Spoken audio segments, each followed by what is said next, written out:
स्वामी दयाराम साहनी थे, संजोन मार्शल थे, और हड़प्पा में, सिंधु घाटी सभ्यता में, मोहनजोदड़ो, रंगपुर, रोपड़, ये सब चीज़ें क्या थी।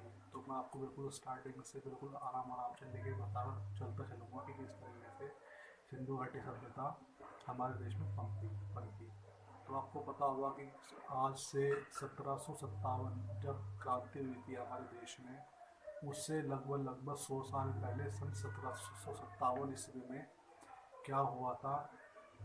क्या हुआ था कि कराची एक स्थान है पाकिस्तान में, उस समय तो इंडिया में हुआ करता था। तो कराची पाकिस्तान में खुदाई हो रही थी। तो जब वहाँ पे खुदाई हो रही थी तो वहाँ पे जो अधिकारी थे वो सन जॉन मार्शल थे। तो जॉन मार्शल के नेतृत्व में वहाँ पे खुदाई हो रही थी। तो वहाँ पे क्या हुआ, जब मजदूर खुदाई कर रहे थे तो उन्होंने खुदाई करते करते कुछ अजीब अजीब सी चीज़ दिखाई दी। जैसे ईंटें थी वहाँ की, बहुत वहाँ पे जो खंडर मतलब खुदाई जैसे कर रहे थे, वो ज़मीन के अंदर से अजीब अजीब सी चीज़ें निकलती हुई जा रही थी। तो जब चीज़ें निकलती हुई जा रही थी अंदर से, तो उन्होंने इसके बारे में मजदूरों ने अपने जो उनका नेतृत्व कर रहे थे सन जॉन मार्शल, उनको इसके बारे में बताया।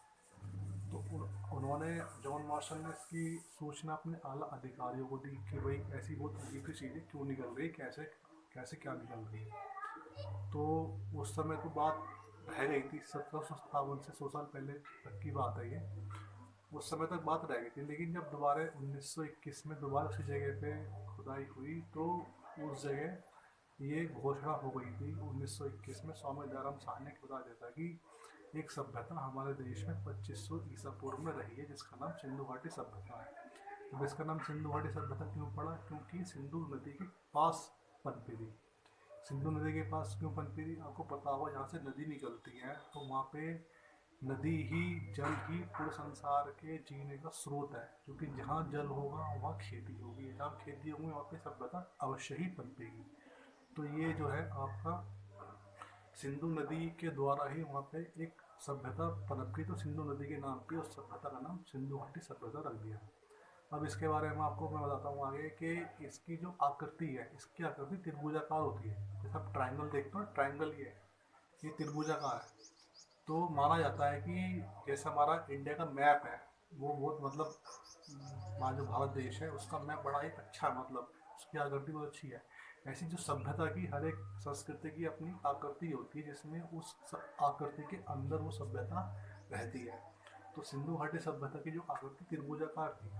अब त्रिभुजाकार में आपको पता होना चाहिए कि जहाँ से इसका टॉप पॉइंट है, जो मिडिल पॉइंट है, इधर जो राइट वाला पॉइंट है, यहाँ पे इन स्थानों के नाम क्या क्या है। तो जो सबसे उत्तर साइड में जो पॉइंट था उसका नाम था जम्मू कश्मीर अखनूर।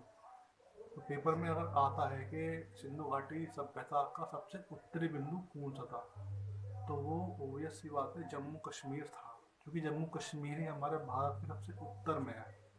उसके बाद में अगर पूछे कि सिंधु घाटी सभ्यता का सबसे पश्चिमी बिंदु कौन सा है, तो सबसे पश्चिमी बिंदु हमारा सुट कार्डेडोर, बलूचिस्तान, पाकिस्तान। देखा होगा मैप में भी आपने कि हमारा इंडिया है उसके पश्चिम में पाकिस्तान है।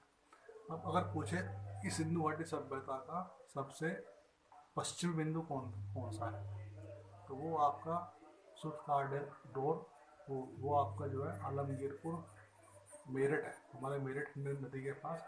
वहाँ से आपको इसका सबसे पूर्वी बिंदु पता चल जाएगा। अब कुछ इम्पोर्टेंट बातें आपके साथ शेयर करता हूँ कि जो सिंधु घाटी सभ्यता के लोग थे वो बहुत शहरी, मान सकते हो कि जो उनके मकान बने होते थे वो पक्की ईंटों के मकान बने होते थे। वो लोग कपास की खेती करते थे, वो लोहे से परिचित नहीं थे, तलवार से भी वो परिचित नहीं थे। तो बहुत ही कांस्य युगीन सभ्यता उनकी मानी गई है, क्योंकि उनका मुख्य व्यवसाय आपका व्यापार करना रहता था। आपने मूवी भी देखी होगी, जो मोहनजोदाड़ो ऋतिक रोशन की मूवी आई थी, तो उसमें भी वो व्यापार करने के लिए जाते थे। तो सिंधु घाटी सभ्यता का मुख्य व्यवसाय क्या था, व्यापार करना। ठीक है, ये लोग तलवार को नहीं जानते थे, ये लोग लोहे को नहीं जानते थे, और ये इन चीज़ों से परिचित नहीं थे। ये पशुपति देवता की पूजा करते थे। पशुपति देवता जो होते थे वो एक तरीके से देवता होते थे, उनके चारों साइड 4 जानवर विद्यमान थे। उनमें से एक जानवर आपका बैल था, एक आपका गैंडा था, एक आपका हाथी था और एक आपका भैंसा था। इसमें शेर नहीं था। पेपर में क्वेश्चन 100% पूछेगा कि सिंधु घाटी सभ्यता में जो पशुपति जो के चारों ओर विद्यमान थे उनमें कौन सा जानवर नहीं था। तो आप याद रखना कि सिंधु घाटी सभ्यता में कहीं भी तलवार ओ सिंह शेर का कहीं भी जिक्र नहीं हुआ है। और उन्होंने अपने जो वहाँ की जो मुद्रा थी ना, उन्होंने उस मुद्रा पे भी बैल का जो चिन्ह था, उस बैल का मोहरों पे उन्होंने अंकित करवा रखा था। तो कुछ इंपॉर्टेंट बातें इसमें लगभग 10-15 क्वेश्चन आपके आराम से बन गए। सबसे पहला क्वेश्चन तो ये बन गया कि सिंधु घाटी सभ्यता का जो काल था वो क्या था। वो 2500 ईसा पूर्व से 1750 ईसा पूर्व। एक क्वेश्चन बन गया। यहाँ का मुख्य व्यवसाय क्या था। यहाँ का मुख्य व्यवसाय वो व्यापार करना था। यहाँ के लोग तलवार को नहीं जानते थे, यहाँ के लोग लोहे को नहीं जानते थे।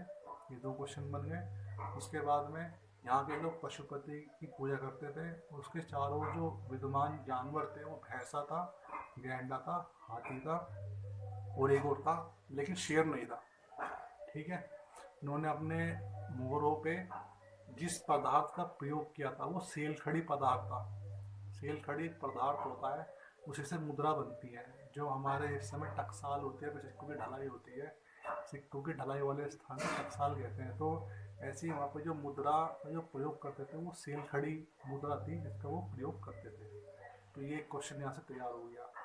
उसके बाद में यहाँ पे कुछ चीज़ें मिली ऐसे मोहनजोदारो में आपको स्नानागार प्राप्त हुआ था। कि स्नानागार क्या था, एक बहुत बड़ा कुंड था, पानी तालाब। तो वहाँ पे जब खुदाई होती थी तो वहाँ से स्नानागार प्राप्त हुआ मोहनजोदारो से। तो सबसे फेमस शहर मोहनजोदारो ही माना जाता था। और कहते भी हैं कि इसे मृतकों का टीला कहा जाता है, क्योंकि सुना था कि कोई एक चंगेज खान नाम का एक व्यक्ति था, उसने इतने मुर्दे यहाँ पे जलाए थे, इतने मुर्दे जलाए थे यहाँ पे। तो उसी के नाम पे मोहनजोदारो को ना मृतकों का टीला माना जाने लगा इस वाले स्थान को। और कुछ साक्ष्य भी प्राप्त हुए हैं यहाँ से सिंधु घाटी सभ्यता से। जैसे जुते हुए खेत कहाँ से मिले हैं। ये राजस्थान से मिले हैं। कालीबंगन एक जगह थी वहाँ पर उस समय, कालीबंगन जगह थी, वहाँ से इसके जुते हुए जो खेत है वहाँ से प्राप्त हुए हैं। जो घोड़े के अवशेष थे, क्योंकि अब देखो कि जब कोई सभ्यता थी तो वहाँ पे जो लोग रहते थे वो मकान के अंदर रहते थे, वो जानवरों का प्रयोग करते थे, वो कृषि के लिए चीज़ों का यूज़ करते थे, खाना बनाने की चीज़ों का यूज़ करते थे। तो जब माना जाता है कि बाढ़ के कारण इसका प्रमुख स्रोत बाढ़ माना जाता है कि पानी की जो बाढ़ होती है उसके द्वारा ही सिंधु घाटी सभ्यता का विनाश हो गया था। जब विनाश हो गया था तो सब चीज़ दब गई, लेकिन जब खुदाई हुई तो वो चीज़ें बाहर निकल के आ गई सारी। तो जो जुते हुए खेत, उस समय जब खेती में बताया था कि जो सिंधु घाटी सभ्यता सिंधु नदी के नाम पे फेमस थी, तो वहाँ पे जो जुताई भी होती थी और खेती भी होती थी। तो जो खेती के जो साक्ष्य मिले थे वो आपके राजस्थान में एक जगह है कालीबंगन जगह है। तो कालीबंगन जगह से राजस्थान में वहाँ के साक्ष्य प्राप्त हुए। घोड़े के अवशेष कहाँ से मिले, तो जो घोड़े के अवशेष वहाँ पे एक बंदरगाह था, तो माना जाता है कि वो बंदरगाह पे लेके सामान को ढो के ले जाते थे। तो घोड़े के अवशेष वहाँ से मिले। आपके जो बंदरगाह थे वो बंदरगाह इसके लोथल, सुत कारगेडोर, ये 2 इसके फेमस बंदरगाह थे।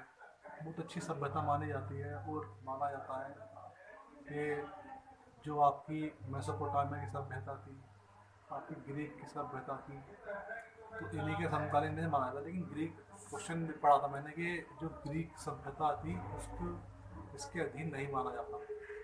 तो ये बहुत इंपॉर्टेंट बातें थी कि सिंधु घाटी सभ्यता का कैसे कैसे उद्गम हुआ था, क्या काल था, कैसे वहाँ के लोग थे, कैसे इसका